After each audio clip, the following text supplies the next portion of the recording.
Katanya kubur itu gelap. Katanya di dalam kubur itu pengap, tidak ada harapan untuk hidup. Dan katanya orang yang sudah masuk ke dalam kubur itu tidak akan mungkin bisa keluar. Sekali masuk ke dalam kubur, maka tidak akan ada kemungkinan, kesempatan untuk keluar dari kubur. Dan meskipun katanya, karena kita belum mengalami, belum pernah ada yang masuk ke dalam kubur, dan saya yakin kecuali penggali kubur, saudara-saudari di sini dan saya belum pernah masuk ke dalam kubur itu.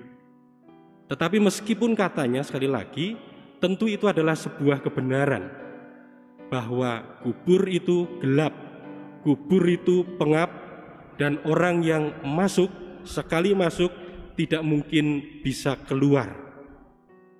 Tetapi saudara-saudari yang terkasih dalam Kristus, malam hari ini yang kita rayakan hal yang lain. Bahwa ada orang yang masuk ke dalam kubur, tetapi bisa keluar dari kubur itu. Ada orang yang kemudian masuk ke dalam tempat yang gelap itu, tempat yang pengap itu, tetapi ia bisa keluar. Maka bisa dikatakan bahwa yang kita rayakan itu bukan manusia seperti kita. Ia manusia mengalami kematian, tetapi ia adalah Allah. Allah yang menjadi manusia, yang masuk ke dalam kubur, tetapi kemudian ia bisa mengalahkan kegelapan kubur itu. Ia bisa mengalahkan kepengapan kubur itu. Yang artinya kemudian ia membawa harapan bahwa setelah kematian itu ada terang. Setelah kematian itu ada hidup baru yang dibawa. Setelah kematian itu ada kebangkitan dalam Kristus. Saudara-saudari yang terkasih, itulah yang kita rayakan pada malam hari ini. Kita berjaga bersama dengan Kristus karena kita mau menikmati kemuliaan itu. Kita mau menikmati kebangkitan itu. Bacaan-bacaan yang kita dengarkan malam hari ini menjadi bukti itu semua. Tadi dalam bacaan Injil digambarkan bagaimana batu terguling, kubur kosong, ada seorang muda dan sebagainya. Dalam bacaan yang lain kita kemudian melihat para murid yang berlari mendapatkan kubur kosong dan sebagainya. Satu hal yang mau dikatakan, ia tidak ada lagi di kubur itu. Ia bangkit. Dan dengan merayakan itu semua, saudara-saudari yang terkasih, seperti tadi saya katakan bahwa akhirnya kita merayakan sebuah harapan. Kita merayakan sebuah iman. Dan itulah iman yang menentukan hidup kita. Iman akan Paskah, iman akan kebangkitan Kristus sendiri yang kemudian mau menjadikan kita, mau membuat kita sungguh merasakan bahwa Allah itu mencintai kita. Kemarin kita merayakan atau mengenang, kemarin kita mengenang wafat Kristus. Untuk apa wafat Kristus itu? Tentu wafat Kristus itu adalah bentuk cinta kasih Allah kepada kita. Ia mau masuk ke dalam kubur melalui wafatnya itu, tetapi kemudian untuk memberikan harapan baru. Ia mau merelakan dirinya untuk menjadi penebusan bagi kita. Kita yang hidup di bawah kekuasaan dosa, kata Paulus, kita yang hidup di dalam kekuasaan iblis, tetapi kemudian Allah mau menebusnya. Dan dengan kebangkitan itu sekali lagi, Allah yang menebus itulah yang memberikan harapan kepada kita. Dan kita merayakan, kita kemudian mengenangkan selalu penebusan Kristus itu dalam perayaan Ekaristi.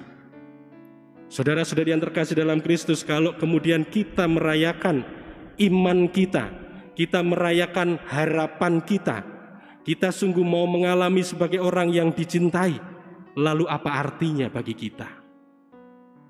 Saudara-saudari yang terkasih, tentu dalam hal ini kita harus sekali lagi melihat, kita itu hidup tidak pernah sendiri. Kita hidup selalu ada orang lain, kita hidup oleh orang lain, kita pun juga hidup untuk orang lain. Dalam hal ini mungkin kita ingat berita beberapa waktu yang lalu ketika ada sebuah kapal besar yang nyangkut di terusan Suez. Kalau tidak salah nama kapal itu Evergreen atau Evergiven. Nah, karena nyangkut, karena menyangkut badai pasir, maka si kapal ini kemudian membuat jalur menjadi terblokir. Karena satu kapal akhirnya sangat mempengaruhi kapal-kapal yang lain, akhirnya mempengaruhi perekonomian dunia. Lalu kemudian apa yang terjadi? Dengan berbagai macam cara, bahkan menggunakan atau memerlukan biaya sangat besar, si kapal itu harus ditarik, dibuatkan atau dikembalikan kepada jalurnya, sehingga tidak membuat jalur pelayaran itu terblokir. Yang saya mau katakan begini, bahwa segala macam cara digunakan agar satu kapal tidak memblokir yang lain. Nah, kalau kita sekali lagi juga hidup dalam iman, hidup dalam harapan, kita sungguh mengalami dicintai oleh Allah dan sebagainya, kita juga harus menyadari bahwa kita hidup oleh orang lain dan untuk orang lain. Ketika hidup kita itu diam, berhenti, maka itu akan sangat berpengaruh terhadap orang lain. Kita sungguh menyadari bahwa saat ini kita hidup dalam situasi yang tidak mudah.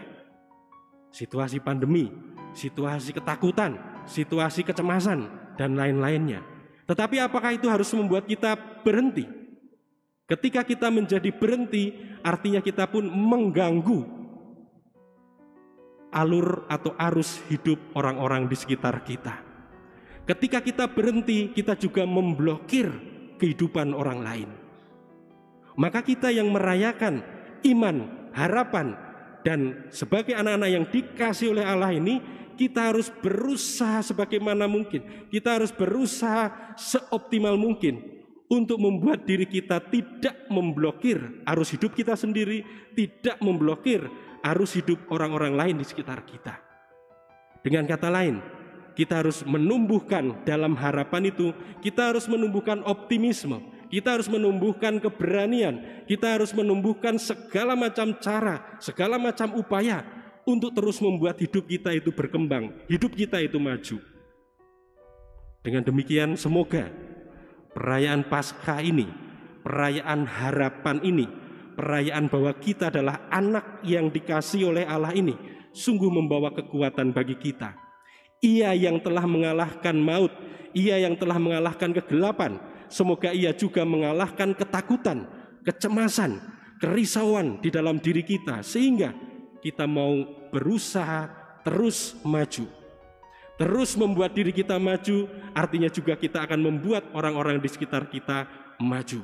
Dan dengan demikian kita memberi kesaksian bahwa Allah sungguh mencintai kita, kita pun senantiasa menjadi saksi orang-orang yang penuh harapan, orang-orang yang tidak berhenti oleh kesulitan, tidak berhenti oleh ketakutan dan sebagainya, tetapi sebagai orang-orang yang sungguh membawa harapan kepada orang-orang di sekitar kita.